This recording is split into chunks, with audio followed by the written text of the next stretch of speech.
All right, good day and welcome to Advocacy TV. You're right here at the Advocacy TV studios. We're streaming live from the ancient city of Calabar in Cross River State.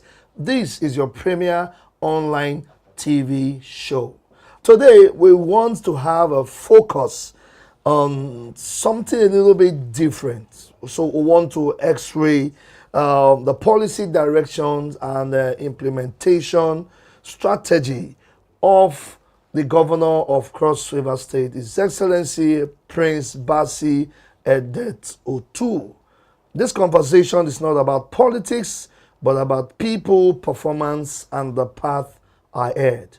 So with me this day in the studio, I have the Senior Special Assistant on Strategic Communications to the Governor, Mr. EVAL ASIKONG, my very good friend. Mr. EVAL, good to have you today. Oh, thank you so much. Welcome to the studios. All right, so let's have your introductory parts on this area of focus on our conversation today. Well, good day, viewers.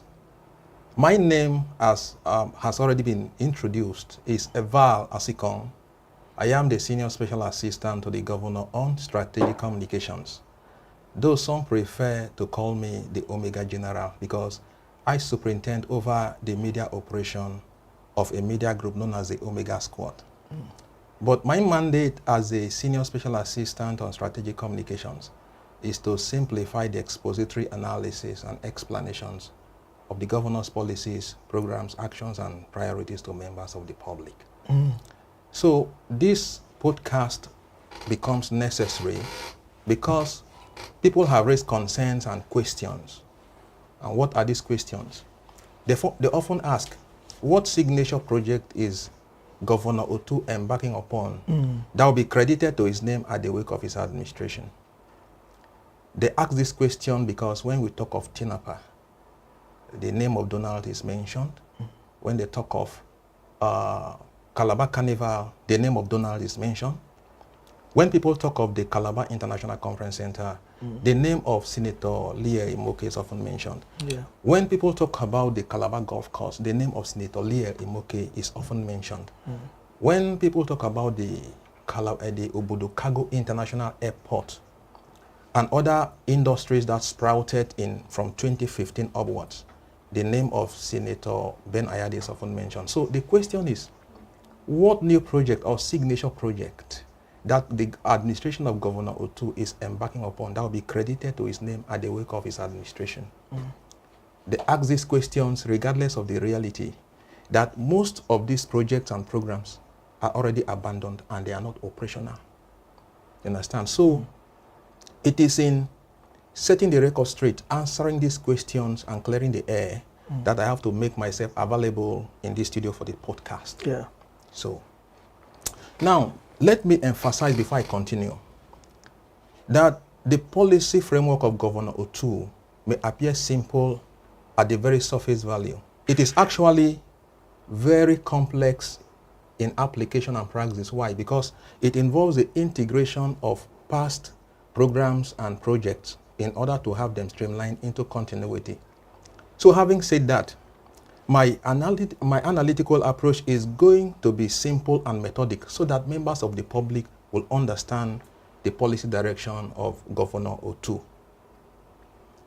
Now, let me start by saying that every governor usually comes with his unique philosophy that often shapes the policy direction of his administration. And these philosophies are often determined by the prevailing circumstance at the time they became governors. So what is the philosophy of Governor Otu? Governor Otu believes that a society can only make any meaningful progress if there are continuities, not only in government projects, but in government programs and policies. What actually informed this philosophy of Governor Otu was that when he assumed the reins of leadership as governor in 2023, he observed that in the past, apart from project abandonment, there had been programs and policy disconnections vertically across administrations in the state. And this had come with the consequential fallout of underdevelopment and economic stagnation. As it concerns economic stagnation, I want to inform Cross Riverians that as of the year 2000, the gross domestic product of Cross River State stood at $10.08 billion. As of 2025, that is 26 years later, the gross domestic product of Cross River State still stands at $10.08 billion. Now, this stagnation in the state economy has been blamed on lack of continuity in government programs and policies. We've had situations in the state, you can bear me witness, where a governor will secure loan facilities from financial institutions to set up a project, only for that project to be abandoned by a successor. Meanwhile, that successor is under the obligation and compulsion to carry out loan repayment for the same project he abandoned, while he himself also will secure another facility to set up projects that will be abandoned by another successor. Okay, sorry, I just want to take you somewhere a little bit. I like your introductory part, and it has made so much sense to me. Okay. You know, where His Excellency is trying to come up with a template of continuity, a situation where the project of previous administration, both those that are active and those that are dormant, doesn't have to suffer because there's a new administration. So can we have this conversation on how does, now this is the economic direction at the moment, how does the administration's policy, direction of His Excellency, how does it translate to job creation, revenue growth, and economic stability for the state? Thank you very much, Last Prophet. I'm coming from somewhere, so you have to allow me to land. You understand? No, it is because of the time frame for your landing.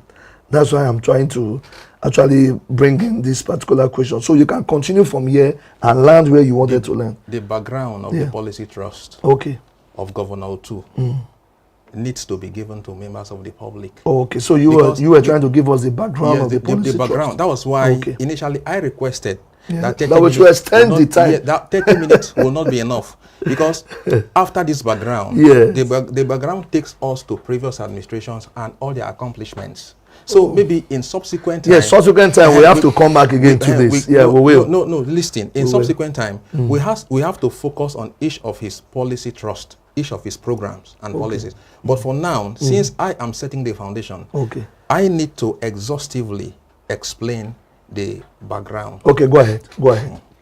Just go ahead. So you have interrupted me. Continue from anywhere you can continue from. Okay. Yes. So the administration of Governor OTU observed that in the past there has been policy and program disconnection vertically across administrations in the state, and this had come with the consequence of, I had said, okay, the point I was what I said, as of the year 2000, the gross domestic product of Cross River State was $10.08 billion, right? $10.08 billion. As of 2025, the gross domestic product of Cross River State still stands at $10.08 billion. Now, like over 20 something years later. Yes. Now, as I said earlier on, this stagnation in the state economy has been blamed on lack of continuity in government projects and programs. Yeah. As I said, we've had situations where governors will secure loan facilities, like as in the case of TINAPA, where $420 million was secured from financial institutions by Donald Duke to set up TINAPA Business and Leisure Resort. And by design, by framework, the TINAPA was designed to generate return on investment to offset its debt, as well as improve on the revenue base of the state.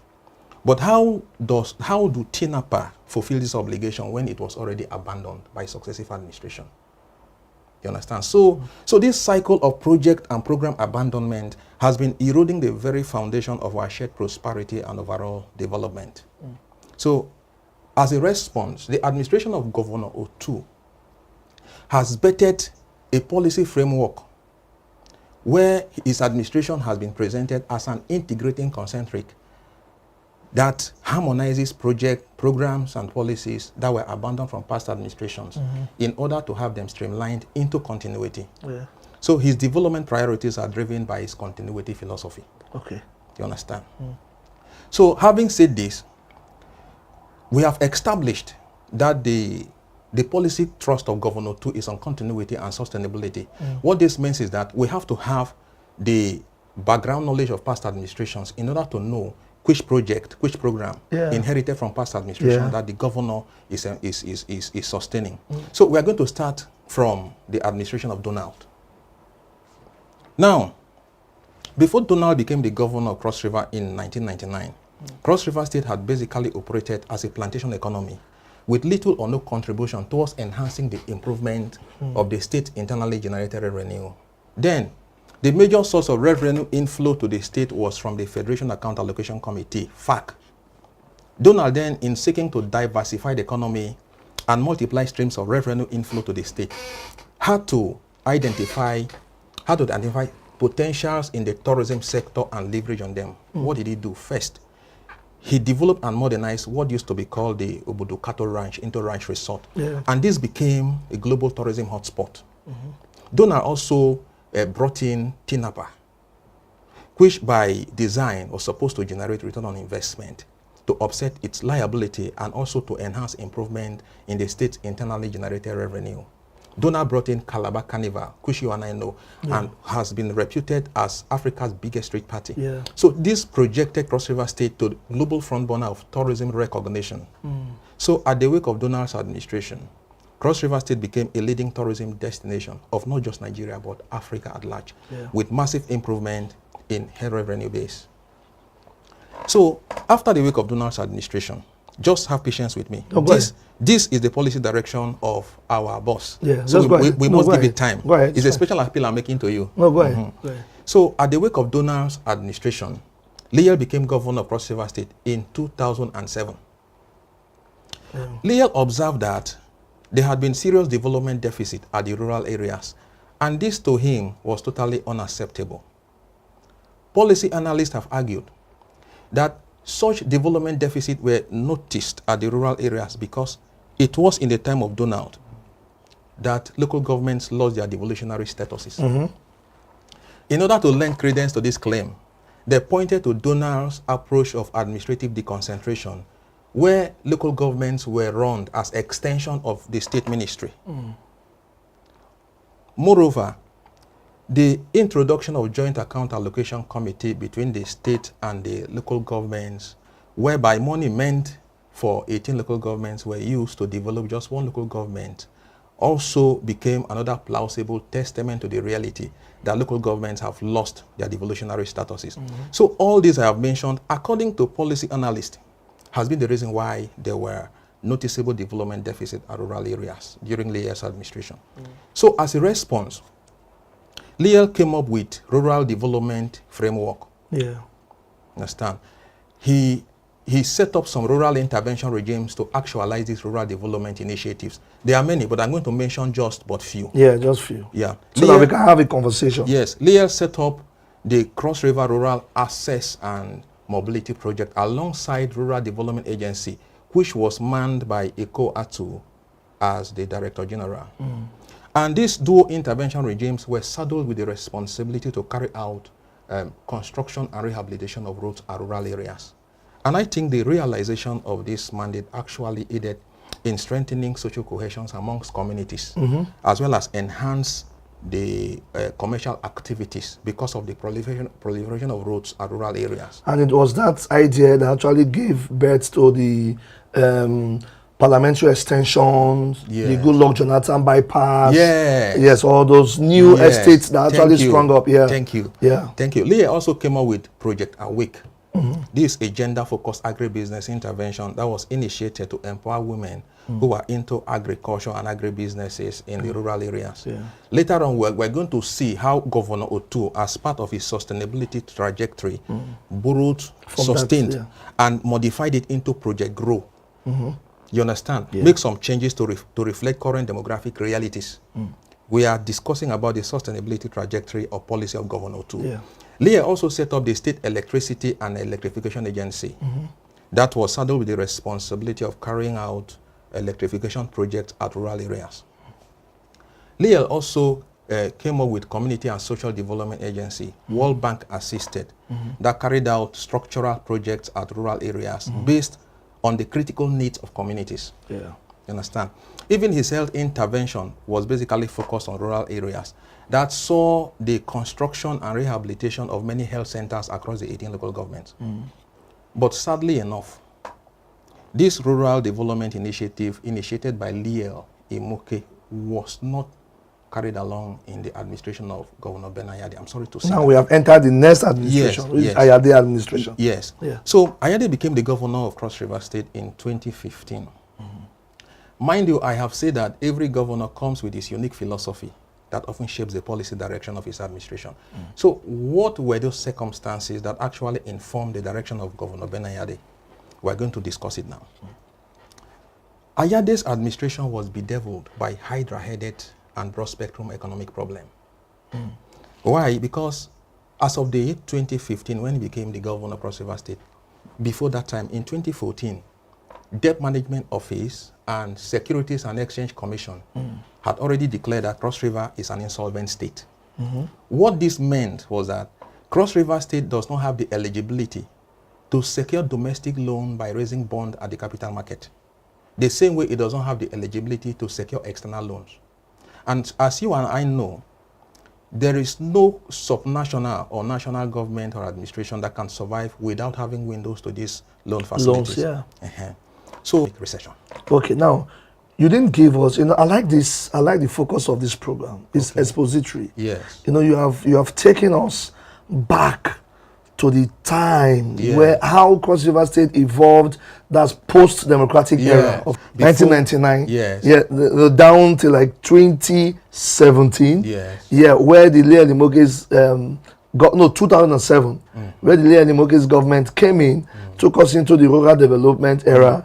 Now, Ayade's government, where did it take us to? Yes, thank you very much. This question you have just raised preempt my next phase of the analysis. Yeah. It's as if we have this telepathic communication. I'm obliged to be here. Thank you. So, Ayade's administration, for us to have a proper understanding of Ayade's policy direction, why Ayade took certain decisions he took, we need to look at the three major causes of the 2016 economic recession that coincided with his administration, as argued by the three sets of policy and economic analysts. Now, the first set of policy and economic analysts have argued that the 2016 economic recession was caused by the crash in the price of crude at the international market. Okay. And that this crash in the price of crude was as a result of oil glut. Now, glut is a situation where supply outweighs demand. And from our residual knowledge in economics, we know that once supply outweighs demand, automatically price will crash. Yeah. So this was what happened to crude at the international market. The price of crude oil crashed from $112 in 2014, that's per barrel, down to $50 in 2015 per barrel. And we should know that Nigeria... How much? From $112 to $50. To $50, yeah, okay. $112 per barrel in 2014. Yeah. Down to $50 per barrel in 2015. Yeah. And as we know, Nigeria's economy monothetically depends on petroleum.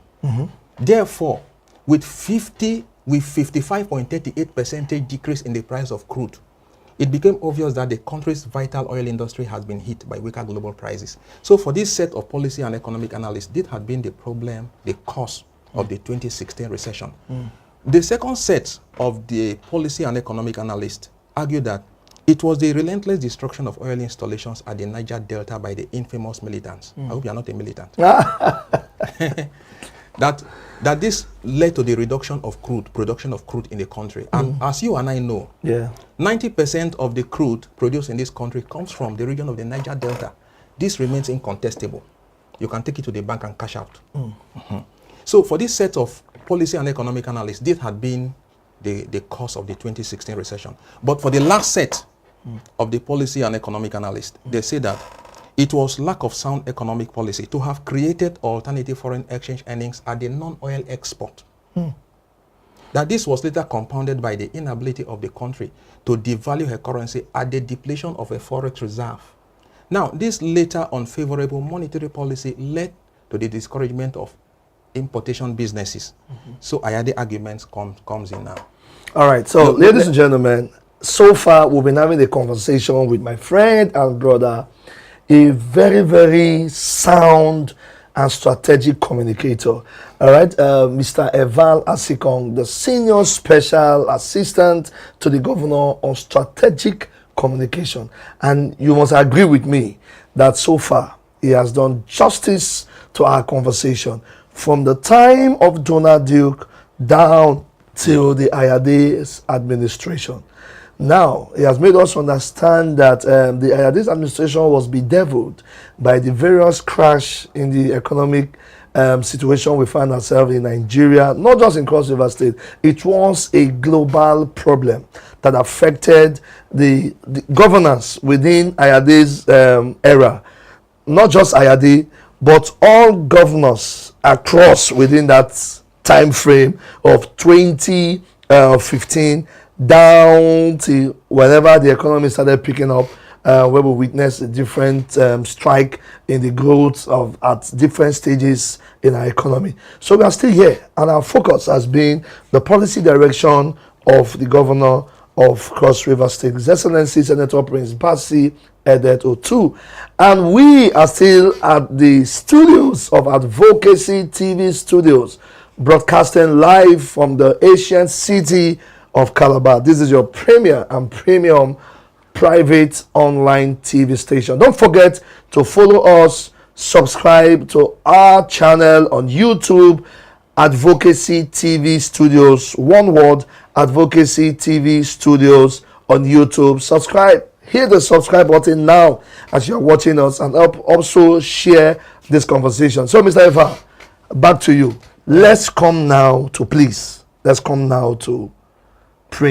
Bassey Edet Otu. You have to let we are bedeviled by time. Now listen, So I made a special request. Unless you want me to report you to the governor. You want me to report you to the governor? No, please. Okay. That request can be considered this, much later. Let us look at His Excellency's administration. Listen now. Yes. I'm coming from somewhere. It was the foundation that I laid when I was entertained at Sparkling FM that made the people to understand. Yeah. So this thing is methodic. You understand? So we are not going to finish everything today. Yes. Yes. So we'll have another time for this. Allow me to land in the background so that when I come next time, I'm going to continue from there. Yes, segment by segment. Okay.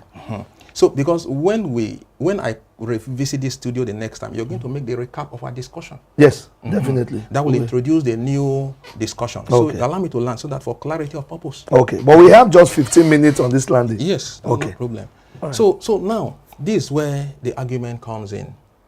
That in the three causes of the 2016 recession, one factor has been permanent. That's in the first oil crisis, second oil crisis, third oil crisis. You understand? And this reveals a country which economy is begging for diversification with desperate urgency. That's one. Two, that for discouragement in importation business to have affected the economy of the country adversely, it shows that Nigeria is a consumer economy than it should be a producer economy. You understand? So how do you transform a society from being a consumer economy to a producer economy? Is to go into industrialization.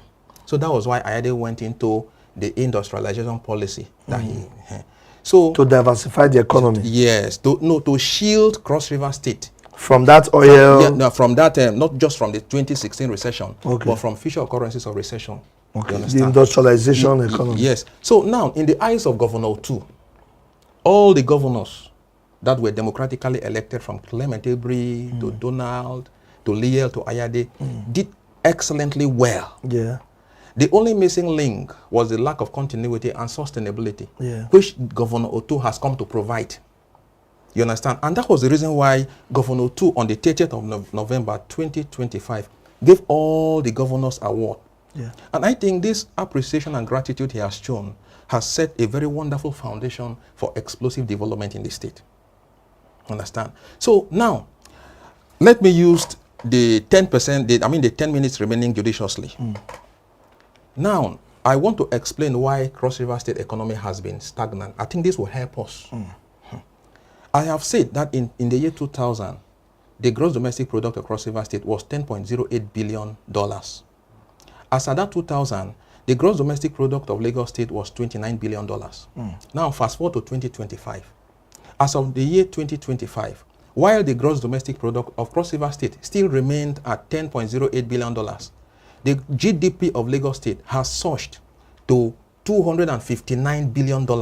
That is 793.1% increase in GDP, and it's massive. Why is it so? Why so much disparity? Why is it that the GDP of Lagos, of Cross River State, is so stagnated while that of Lagos State increased? I will explain. In Cross River State, successive administrations had always abandoned programs and projects inherited from their predecessors. A very good instance is the Tinapa Business and Leisure Resort, which Governor Tu has bailed us out from such embarrassment. Now, Tinapa Business and Leisure Resort was constructed by Donald by securing loan facilities from financial institutions to the tune of $420 million.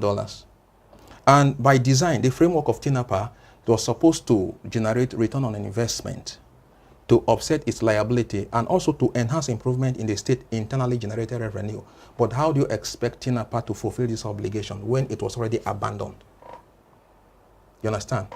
Mind you, the repayment of this loan that were used to set Tinapa will not be done from the pockets of individual governors. It has always been done from the coffers of the state, and these monies were supposed to use for other development purposes. Deductions are often made at source from the state allocation from FAC to honor these debt obligations. Servicing debts of projects that are abandoned, that are supposed to generate revenue for the state. This is madness. This is what Governor Tu has come to correct. And that was why Governor Tu has been able to recover, because when Tinapa could not fulfill its obligation, Asset Management Corporation of Nigeria, AMCON, took over Tinapa in 2013. And they inherited its liability as a bad debt. This was embarrassing to the state. But Governor Tu has done the needful, and he has reclaimed Tinapa. And so Tinapa now is a facility that is owned fully by the state government. So let us go to Lagos State. This is just one of the numerous instances of how projects that could have generated revenue for Cross River State have been abandoned. Yeah. So let us go to Lagos State. In Lagos State, the case is different. Successive administrations in Lagos State had always inherited programs and projects from their predecessors, and either taking it to considerable milestones or completion. Tinubu became governor of Lagos State in 1999. Tinubu set up a lot of initiatives and programs that are still running till today. In 2003, Tinubu set up the Lagos Metropolitan Area Transport Authority, and then he developed a strategic transport master plan that envisioned modern rail networks with 7 rail corridors or rail lines. You are aware of this. These rail lines were named after colors. We have the blue line, we have the red line, we have, and all that. Now, this is the high point of the analysis.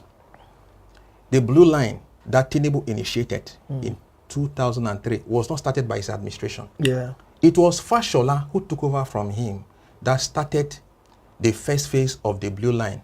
And the first phase of the blue line is from Marina to Mile 2, while the second phase is from Mile 2 to Okokomaiko. So he started the first phase, but he did not complete it. It was Sanwo-Olu who came in and completed the first phase of the blue line and started the first phase of the red line, which was from Agbado to Oyingbo. That's 27 kilometers. He completed it. Ahmed Bola Tinubu, as President of the Federal Republic of Nigeria, commissioned the 2 phases completed by Sanwo-Olu in February 2024. This was something that was conceived when he was governor, about 24 years ago. 25 years ago. Yes, he came and commissioned it. Tinubu also, as governor, initiated the construction of the 4th mainland bridge in Lagos. Mind you, the 3rd mainland bridge of Lagos was constructed by President Babangida from the IMF loan. So Tinubu initiated the construction of the 4th mainland bridge. That construction is still ongoing. If it were to be in Cross River State, it could have been abandoned. Since Tinubu also initiated the Lekki-Ekpe Expressway expansion. That project is still ongoing till now. New governors are not coming to obtain new loan facilities to set up another project and abandoning that one, whereby making deductions from their allocation to honor debt obligations for projects that have been abandoned. Successive administrations are continuing from the Lekki-Ekpe Expressway expansion. I did not mention Sanwo-Olu. You've not asked. Sorry. I did not mention Ambode. Akinwumi Ambode. Ambode was the only person, the only governor that attempted to interrupt the master plan of Lagos. And it was taken out. That was why the elders of Lagos State recommended that he should not be voted the second time. But I think he has learned his lessons. Okay, now the Strategic Transport Master Plan of Lagos State gave birth to bus rapid transit system in Lagos. Where is our cross lines? Cross lines. Long forgotten.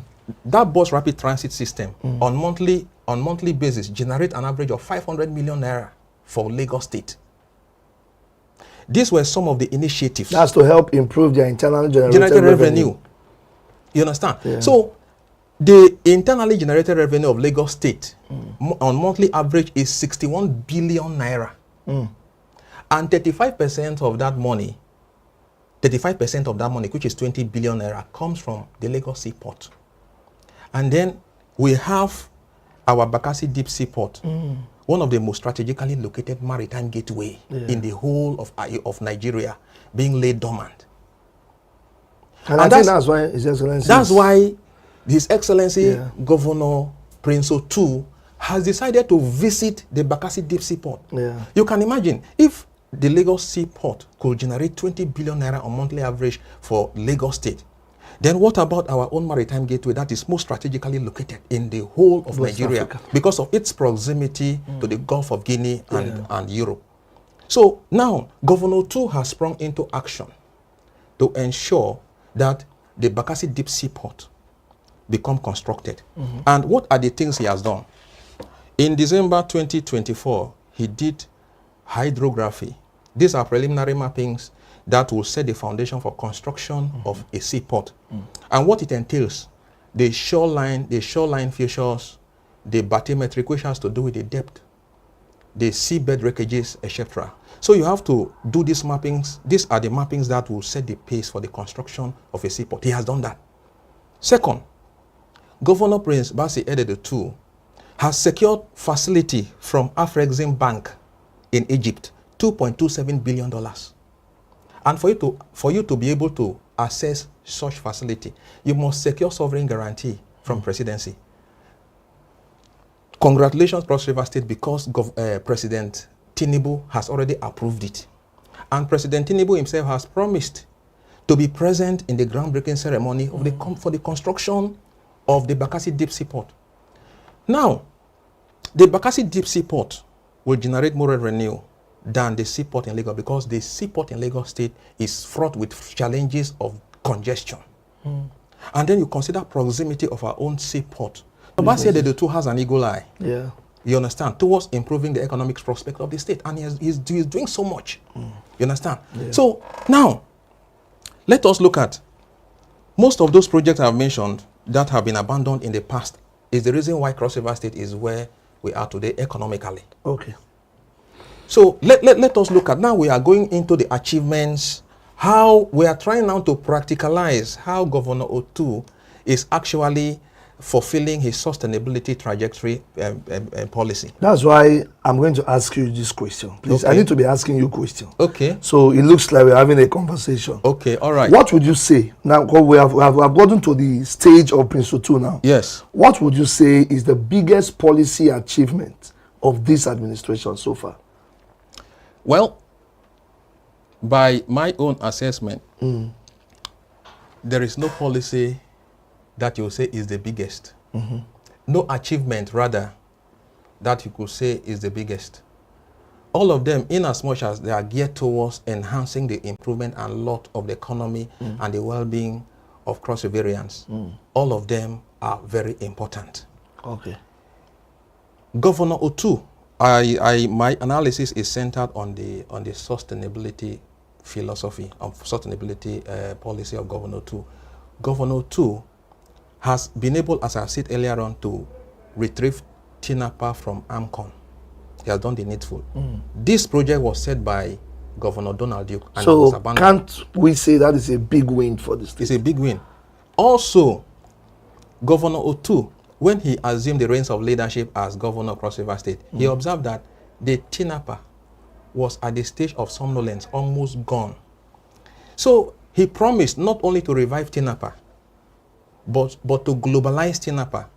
So he set up a 10-man carnival review committee headed by High Chief Edem Duke. Yeah. amongst other stakeholders in tourism and culture. And their mandate was to carry out the review of the structures of Carnival right from within its 20 years of existence, and then make recommendations on its improvement based on global best practices as it relates to culture and tourism.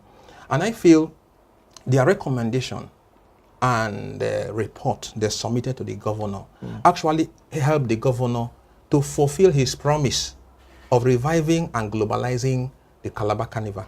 And this helped in elevating the Carnival from its usual mere national event to international cultural brand. Okay.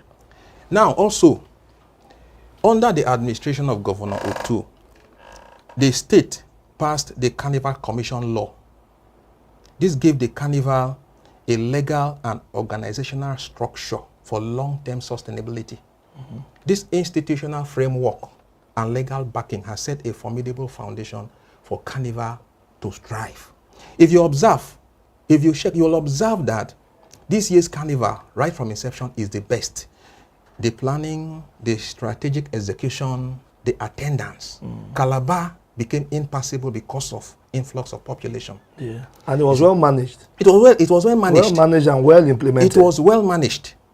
So aside that, there had been upgrades of hospitality facilities and infrastructures to support the tourism that Governor Donald Duke initiated, which Governor OTU is doing now. And these are part of the gains of the government of His Excellency. Of His Excellency. Okay, now, if you had to name one policy young people should pay attention to, what would it be?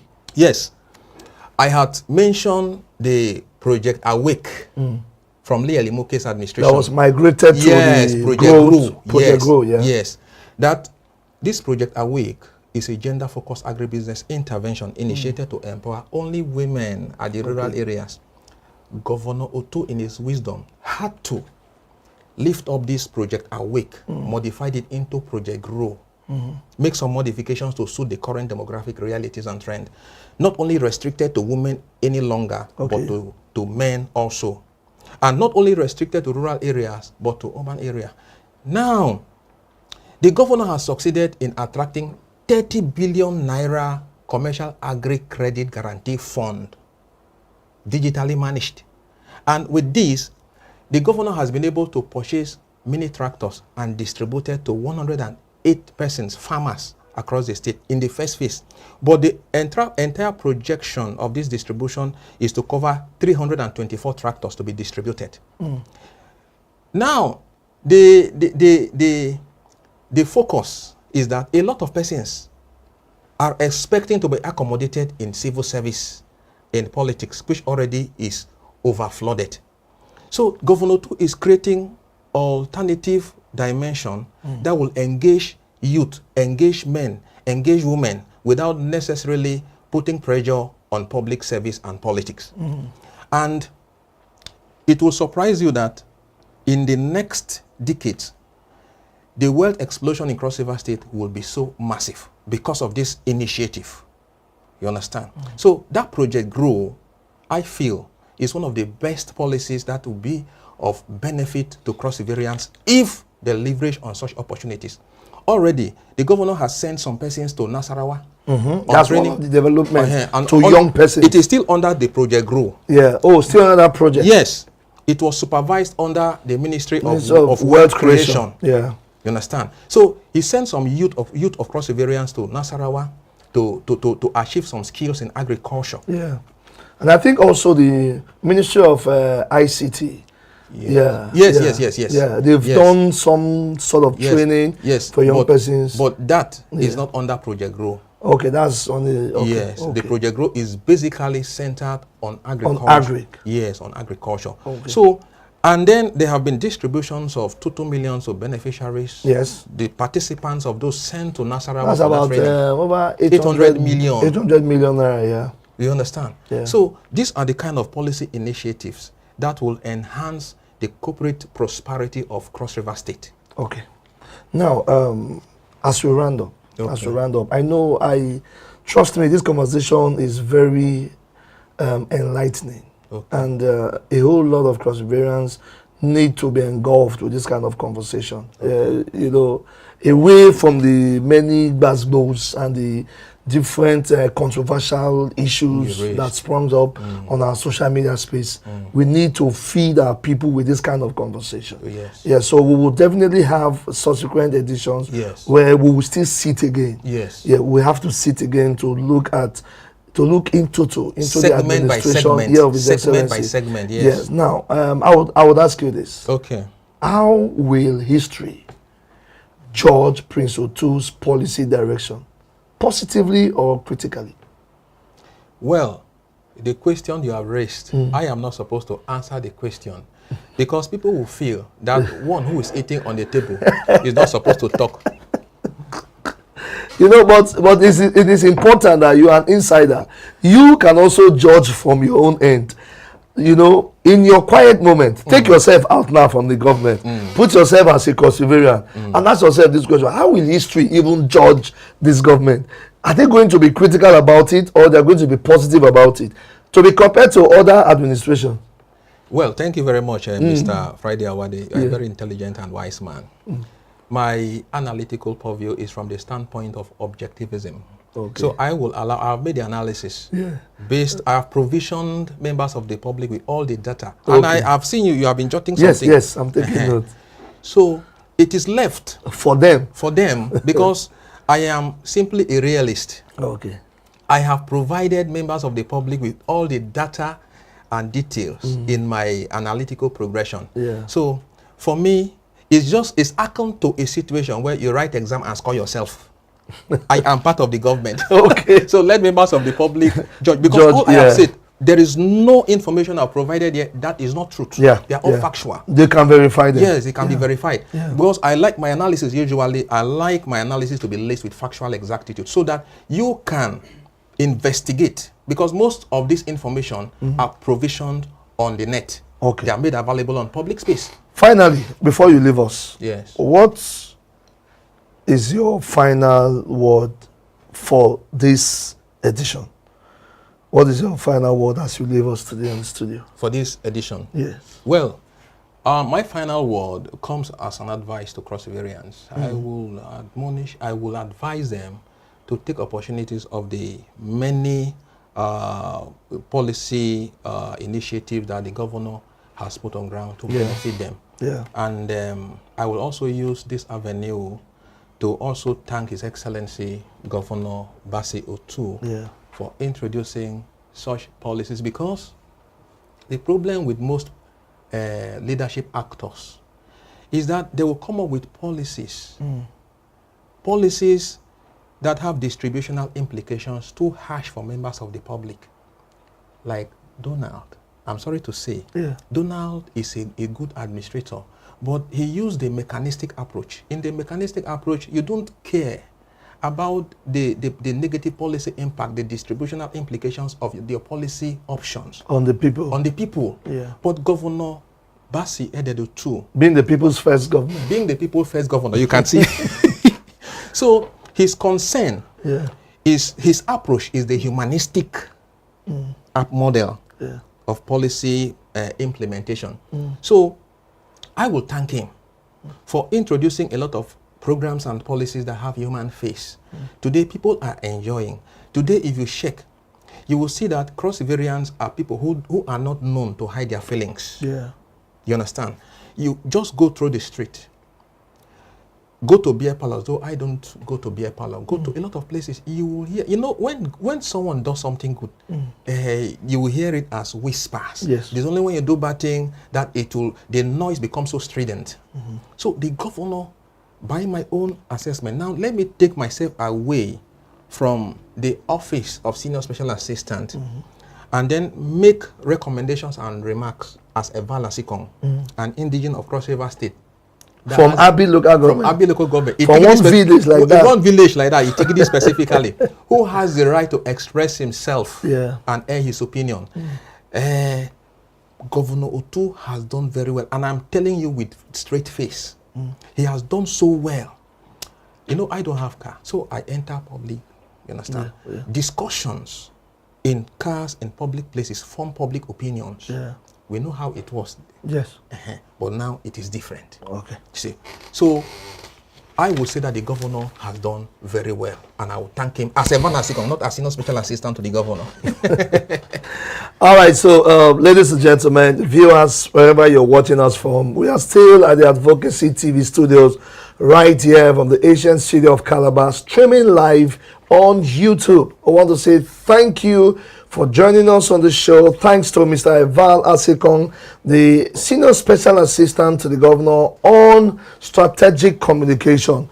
I have to leave us with these words.